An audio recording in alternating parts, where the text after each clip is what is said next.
Hello बच्चों, स्वागत है आपके अपने यूट्यूब चैनल जिज्ञासा क्लासेस में। देखिए बच्चों, आज जो है हम आप लोगों के लिए लुसेंट सामान्य ज्ञान लेकर आए हैं, जो कि यह इतिहास का क्लास रहेगा, जिसमें कौन से इतिहास को पढ़ा जाएगा। आज प्राचीन इतिहास को पढ़ा जाएगा और प्राचीन इतिहास आज एक नए अंदाज में पढ़ा जाएगा, एक नए जोश से पढ़ा जाएगा, एक नए जुनून के साथ पढ़ा जाएगा, जो कि कोई भी कोई भी बहाली हो, चाहे वो एसएससी जीडी हो, बिहार शिक्षक भर्ती हो, या कोई भी कॉम्पिटिटिव एग्जाम हो, उन सभी एग्जामों के लिए क्लास बहुत ही महत्वपूर्ण रहेगा। चलिए बिना देरी का क्लास स्टार्ट किया जाए।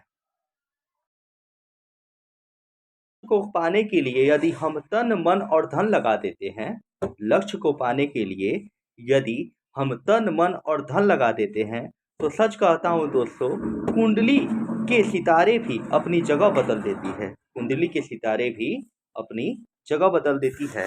तो बिना देरी का चलिए हम लोग क्लास स्टार्ट किया जाए, जो कि एनसीईआरटी पैटर्न पे रहेगा और साथ साथ यह लुसेंट कवर करेगा। हमारा आज बेस टॉपिक क्या है कि लुसेंट का प्राचीन इतिहास आप लोग को विस्तार पूर्वक जीरो से हीरो लेवल तक का तैयारी करवाना, जीरो से हीरो लेवल तक का तैयारी करवाना है हमको। आज से लुसेंट एकदम स्टार्टिंग, एकदम शुरुआत कर दिया गया है लुसेंट का। चलिए बिना देरी का स्टार्ट किया जाए। चलिए आज लुसेंट का लेक्चर 1, जो कि भारत का इतिहास, इस समय पढ़ा जाएगा हम लोग कि प्राचीन इतिहास में क्या क्या बोल रहा है। यहाँ पे देखिए, सबसे पहले प्राचीन इतिहास का जिक्र किया जाएगा।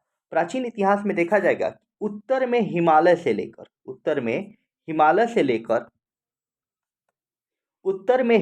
से लेकर ठीक है, दक्षिण में समुद्र तक फैला जो देश है, उसे हम भारतवर्ष के नाम से जानते हैं। ध्यान दीजिएगा कि उत्तर जो है, उत्तर में हिमालय से लेकर, याद रखिएगा, उत्तर में हिमालय से लेकर दक्षिण में जो है समुद्र तक फैला जो देश है, उसे हम किस नाम से जानते हैं? तो भारतवर्ष के नाम से जानते हैं। याद रखिएगा, भारत देश का नाम भारत राजा भरत के नाम पर पड़ा था। याद रखिएगा, क्वेश्चन पूछ देगा कि भारत देश का नाम भारत किसके नाम पर पड़ा था, तो याद रखिएगा राजा भरत के नाम पर भारत देश का नाम क्या पड़ा था? भारत पड़ा था। ध्यान दीजिएगा, अगला टॉपिक क्या देखेंगे हम लोग, भारत देश को इंडिया किसने कहा था। अगर क्वेश्चन पूछ देगा कि भारत देश को इंडिया किनके द्वारा कहा गया था, तो आप लोग याद रखिएगा यूनानियों या ग्रीकों के द्वारा कहा गया था। यानी यूनानियों को ही ग्रीक कहा जाता है। याद रखिएगा, अगला क्वेश्चन पूछ देगा कि भारत को हिंदुस्तान किनके द्वारा बोला गया था। भारत को हिंदुस्तान किनके द्वारा बोला गया था, तो आप लोग बताइएगा कि मुस्लिम इतिहासकारों के द्वारा बोला गया था। याद रखिएगा, क्वेश्चन पूछ देगा। देखिए अब ध्यान देके समझिएगा कि उत्तर में हिमालय से लेकर, ठीक है, दक्षिण में समुद्र तक फैला जो देश है, उसे हम भारतवर्ष के नाम से जानते हैं। ठीक है, यानी उत्तर में हिमालय से लेकर दक्षिण में समुद्र तक फैला जो क्षेत्र है, फैला जो देश है, उसे भारतवर्ष के नाम से जाना जाता है। ठीक है, याद रखिएगा अगला टॉपिक क्या है कि भारत देश का नाम भारत जो है ना, वह राजा भरत के नाम पर पड़ा था।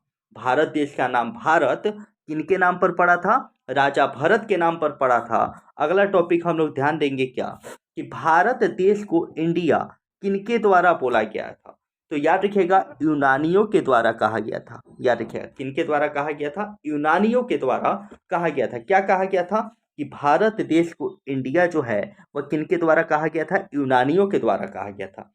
अगला टॉपिक हम लोग क्या देखेंगे कि भारत को हिंदुस्तान, याद रखिएगा भारत को हिंदुस्तान किनके द्वारा कहा गया था? तो मुस्लिम इतिहासकारों के द्वारा कहा गया था। याद रखिएगा, यानी भारत देश को जो है हिंदुस्तान, वह किनके द्वारा, किस इतिहासकारों के द्वारा कहा गया था? तो हमारे मुस्लिम भाई, हमारे मुस्लिम इतिहासकारों के द्वारा जो है भारत देश को क्या कहा गया था? तो हिंदुस्तान, याद रखिएगा हिंदुस्तान कहा गया था। चलिए, लुसेंट में जो है ना, वह इतिहास को पढ़ने के लिए 3 कालखंडों में बांटा गया है। याद रखिए कौन कौन सा कालखंड है? तो प्राचीन भारत, मध्यकालीन इतिहास, आधुनिक इतिहास, और एक हम लोग को विश्व इतिहास पढ़ना होता है। आप लोगों से पूछेगा इतिहास को कितने वर्गों में बांटा गया है। इतिहास को अध्ययन करने के लिए कितने वर्गों में बांटा गया है? 3 वर्गों में। कौन कौन सा? प्राचीन इतिहास, मध्यकालीन इतिहास और आधुनिक इतिहास। और एक हम लोग को क्या पढ़ना है? विश्व इतिहास। याद रखिएगा, लुसेंट में आपको 3 ही प्रकार का बताया होगा कि प्राचीन इतिहास, मध्यकालीन इतिहास और आधुनिक इतिहास। चलिए देखिए, प्राचीन इतिहास या प्राचीन भारत, एंशियंट हिस्ट्री, प्राचीन इतिहास। याद रखिएगा, प्राचीन इतिहास में जो है हमें पहला चैप्टर जो जानना है ना, पहला चैप्टर में हमें क्या जानना है कि इतिहास जानने के स्रोत के बारे में देखेंगे। प्राचीन भारत में पहला चैप्टर जो है वह क्या है? इतिहास जानने के स्रोत। याद रखिएगा, यानी इतिहास जानने का स्रोत जो है वह हम प्राचीन भारत के प्रथम चैप्टर में हम पढ़ेंगे। पहला चैप्टर में हम लोग पढ़ेंगे। पहला चैप्टर में क्या कह रहा है? इतिहास जानने के स्रोत। तो आप लोग को पता होना चाहिए इतिहास जानने के स्रोत कितने हैं? 4 हैं। याद रखिएगा, इतिहास जानने के स्रोत जो हैं वह 4 हैं। पहला जो होता है धर्म ग्रंथ होता है, दूसरा का जो होता है वह ऐतिहासिक ग्रंथ होता है। पहला कौन होता है? धर्म ग्रंथ। दूसरा का क्या होता है? ऐतिहासिक ग्रंथ। और तीसरा का क्या होता है? तो याद रखिएगा, तीसरा क्या होता है? तो विदेशी यात्रियों का विवरण। याद रखिएगा, विदेशी यात्रियों का विवरण। और चौथा क्या होता है? पुरातत्व समक्षी साक्ष्य जो होता है, यह जो है पुरातत्व समक्षी साक्ष्य। ये 4 जो है ना, 4, यह जो है इतिहास जानने के स्रोत हैं। अब देखिए, पहला टॉपिक बाय टॉपिक जो है हम अध्ययन करेंगे कि धर्म ग्रंथ के तहत हम क्या क्या अध्ययन करेंगे, ऐतिहासिक ग्रंथ के तहत हम लोग क्या क्या अध्ययन करेंगे, धर्म ग्रंथ के तहत हम लोग क्या क्या अध्ययन करेंगे, ऐतिहासिक ग्रंथ के द्वारा हम लोग क्या क्या अध्ययन करेंगे, विदेशी यात्री का विवरण देखेंगे, कौन कौन से यात्री आए, कौन कौन से यात्री मतलब भारत में आए, इन सभी चीज़ों का हम जिक्र करेंगे। साथ साथ हम देखेंगे पुरातत्व समक्षी साथ ही साथ पुरातत्व समक्षी साक्ष्य को भी देखेंगे। चलिए स्टार्ट किया जाए पहला लेक्चर। देखिए, धर्म ग्रंथ। धर्म ग्रंथ में जो है ना, हमें वेद के बारे में अध्ययन करना है, वेदांग के बारे में अध्ययन करना है, पुराण के बारे में अध्ययन करना है और उपनिषद के बारे में अध्ययन करना है। आपको पूछ देगा कि धर्म ग्रंथ के तहत हमें किन किन चीज़ों का अध्ययन करना है। तो धर्म ग्रंथ के तहत हमें वेद का अध्ययन करना है। किनका अध्ययन करना है? वेद का। दूसरा में किसका अध्ययन करना है? वेदांग का अध्ययन करना है। याद रखिए, किनका अध्ययन करना है? वेदांग का अध्ययन करना है। और किनका अध्ययन करना है? तो पुराण का अध्ययन करना है। किनका अध्ययन? पुराण का अध्ययन करना है। और चौथा में हमें किनका अध्ययन करना है? तो उपनिषद का अध्ययन करना है। किनका अध्ययन करना है? उपनिषद का। कौन कौन से चीज़ों का अध्ययन करना है हमें धर्म ग्रंथ के तहत? तो वेद का अध्ययन करना है, वेदांग का अध्ययन करना है, पुराण का अध्ययन करना है और उपनिषद का अध्ययन करना है। चलिए, दूसरा का जो होता है ना, वह ऐतिहासिक ग्रंथ होता है। क्या होता है? ऐतिहासिक ग्रंथ। ऐतिहासिक ग्रंथ के तहत हमें जातक का, आगाम और अष्टाध्यायी, जातक, आगाम, अष्टाध्यायी का अध्ययन हमें किस ग्रंथ के तहत करना है? ऐतिहासिक ग्रंथ के तहत करना है। अगला टॉपिक हम लोग क्या देखेंगे? याद रखिएगा, अगला टॉपिक हम लोग देखेंगे क्या कि विदेशी यात्रियों का विवरण। याद रखिएगा, तो विदेशी यात्रियों, ऐसे तो बहुत सारे विदेशी यात्री आए थे यात्रा करने, लेकिन हमें मुख्य तौर पे नाम याद रखना है चीनी यात्रियों का, यूनानी यूनानी रोमन यात्रियों का, अरबी लेखकों का। और चौथा जो है वह पुरातत्व समक्षी साक्ष्य जो है हम लोग देखेंगे अगले टॉपिक में। देखिए, इतना ही हमें जो है ऐतिहासिक ग्रंथ के बारे में, इतिहास के जानने के स्रोतों में 4 गो स्रोतों का हम अध्ययन किए। और इसी 4 गो स्रोतों का जो अध्ययन किए, जिसमें हम धर्म ग्रंथ को, अब अगले टॉपिक में हम किस ग्रंथ को देखेंगे? तो धर्म ग्रंथ को देखेंगे। और धर्म ग्रंथ में पहला जो टॉपिक होगा वह क्या होगा? वेद के बारे में। अब चलिए हम सबसे पहले वेद के बारे में जानेंगे कि वेद क्या होता है, वेद के रचयिता कौन थे, वेद कितने होते हैं, इन सभी चीज़ों के बारे में चलिए हम संकलन रूप से अध्ययन करेंगे। यूट्यूब पर आप लोग @सुधांशु सर्च करेंगे तो मेरा यूट्यूब पर चैनल आ जाएगा। चलिए देखिए, धर्म ग्रंथ के बारे में हम लोग देखेंगे कि धर्म ग्रंथ, भारत का सर्वप्राचीन धर्म ग्रंथ कौन है? तो वेद है। याद रखिएगा, भारत का सर्वप्राचीन धर्म ग्रंथ कौन सा है? तो वेद है। याद रखिएगा, वेद के रचयिता जो हैं वह महर्षि कृष्ण द्वैपायन वेद व्यास हैं। याद रखिएगा, वेदों की कुल संख्या कितनी होती है? तो वेदों की कुल संख्या 4 होती है।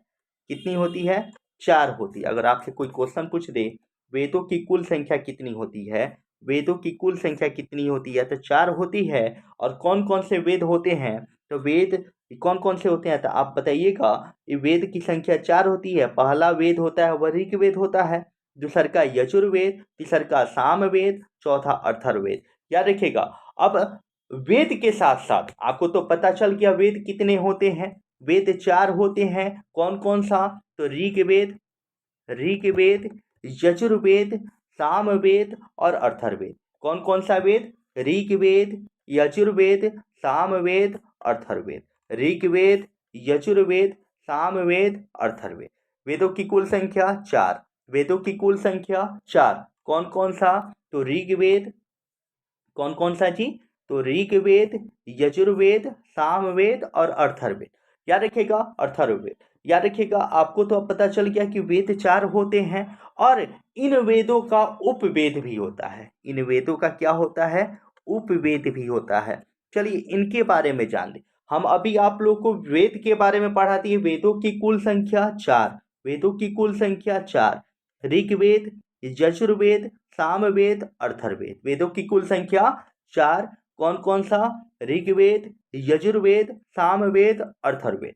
याद रखिएगा, ऋग्वेद का उपवेद क्या होता है? अगर आपसे क्वेश्चन पूछ दे कि ऋग्वेद का उपवेद क्या होता है, ऋग्वेद का उपवेद क्या होता है, आपसे क्वेश्चन पूछ दे कि ऋग्वेद का उपवेद क्या होता है, तो ऋग्वेद का उपवेद आयुर्वेद होता है। याद रखिएगा, आपको हम वेद के बारे में पढ़ाते रहे हैं और वेद के साथ साथ इसका उपवेद भी बता दे रहे हैं। ऋग्वेद का उपवेद आयुर्वेद, यजुर्वेद का उपवेद धनुर्वेद, सामवेद का उपवेद गंधर्ववेद और अथर्ववेद का उपवेद शिल्पवेद। याद रखिएगा, एक बार और रिपीट कर रहे हैं, यहाँ पे ध्यान देके समझिएगा।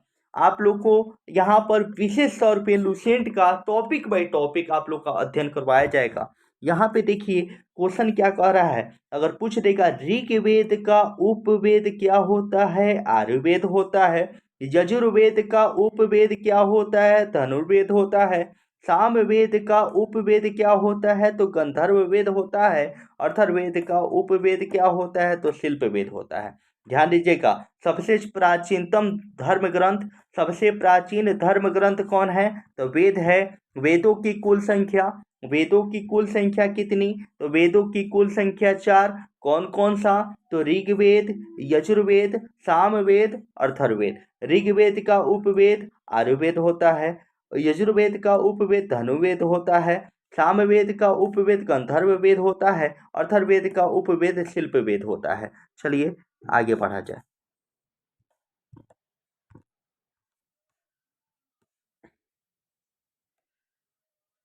चलिए टॉपिक क्या आ गया? ऋग्वेद। अब ऋग्वेद क्या होता है? तो ऋचाओं के क्रमबद्ध ज्ञान को, ऋचाओं के क्रमबद्ध ज्ञान को ऋग्वेद कहा जाता है। ऋचाओं के क्रमबद्ध ज्ञान को, क्रमबद्ध ज्ञान को क्या कहा जाता है? ऋग्वेद कहा जाता है। ऋग्वेद किसे कहते हैं? आपसे कोई भी क्वेश्चन पूछे ऋग्वेद क्या होता है, ऋग्वेद किसे कहते हैं, तो आप बताइएगा कि ऋचाओं के क्रमबद्ध ज्ञान को क्या कहा जाता है? ऋग्वेद कहा जाता है। और ऋग्वेद सबसे प्राचीन वेद, अगर पूछेगा सबसे पुरान वेद, सबसे पुराना वेद, सबसे पुराना वेद कौन सा है? सबसे पुराना पुराना वेद कौन सा है? तो आप बताइएगा ऋग्वेद। सबसे पुराना वेद कौन सा है? तो सबसे प्राचीन वेद कौन सा है? ऋग्वेद है। याद रखिएगा, सबसे प्राचीन वेद ऋग्वेद है। ऋग्वेद में मंडल कितने हैं? मंडल, ऋग्वेद में आपसे पूछेगा मंडल कितने हैं, तो बताइएगा सर जी 10 है। याद रखिएगा, ऋग्वेद में मंडल कितने? 10। ऋग्वेद में मंडल कितने? 10 होते हैं। ऋग्वेद में मंडल कितने होते हैं? 10 होते हैं। ऋग्वेद में श्लोक कितना होता है? ऋग्वेद में श्लोक कितना होता है? तो 10,028 होता है। कितना होता है? 1028 होता है। 1028 होता है। ऋग्वेद में श्लोकों की संख्या 1028 होता है। याद रखिएगा, अगला टॉपिक वहीं लिखवा दिए, यहाँ पे देखिएगा गौर कीजिएगा कि सबसे प्राचीन वेद कौन सा है, तो ऋग्वेद है। याद रखिएगा ऋग्वेद में मंडल कितने हैं, तो 10 हैं। ऋग्वेद में मंडल कितने हैं, 10 हैं। अगला टॉपिक, ऋग्वेद में सूक्त कितना है, 1028 है, 1028। ऋग्वेद में मंडल कितने हैं, 10 हैं। ऋग्वेद में श्लोक कितने हैं, 1028 हैं। ऋग्वेद में, याद रखिएगा ऋग्वेद में ऋचाएं कितने हैं, 10,462 ऋचाएं हैं, 10,462 ऋचाएं हैं। ऋग्वेद को पढ़ने वाले को क्या कहते हैं, तो होत्री कहते हैं। ऋग्वेद के पढ़ने वाले को होत्री कहा जाता है, होत्री कहा जाता है। यानी यहाँ पे लिखवा रही है, ऋग्वेद में ऋचाओं के पढ़ने वाले को क्या कहते हैं, होत्री कहते हैं। क्या कहते हैं, होत्री, होत्री कहते हैं, याद रखिएगा। चलिए नेक्स्ट क्वेश्चन क्या कह रहा है, ऋग्वेद के तीसरे मंडल में सूर्य देवता, कौन से देवता, सूर्य देवता सावित्री को समर्पित कौन सा मंत्र दिया गया है, गायत्री मंत्र। यह मंत्र का उच्चारण करने से आत्मा को शांति मिलता है।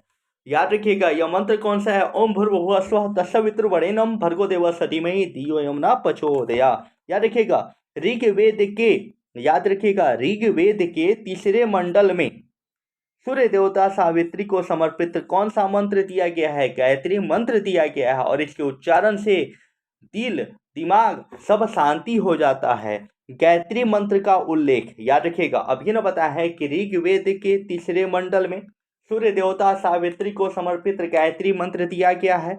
गायत्री मंत्र का उल्लेख ऋग्वेद में है। याद रखिए कौन से वेद में है, तो ऋग्वेद में है। गायत्री मंत्र का उल्लेख कौन से वेद में किया गया है, तो ऋग्वेद में गायत्री मंत्र का उल्लेख किया गया है।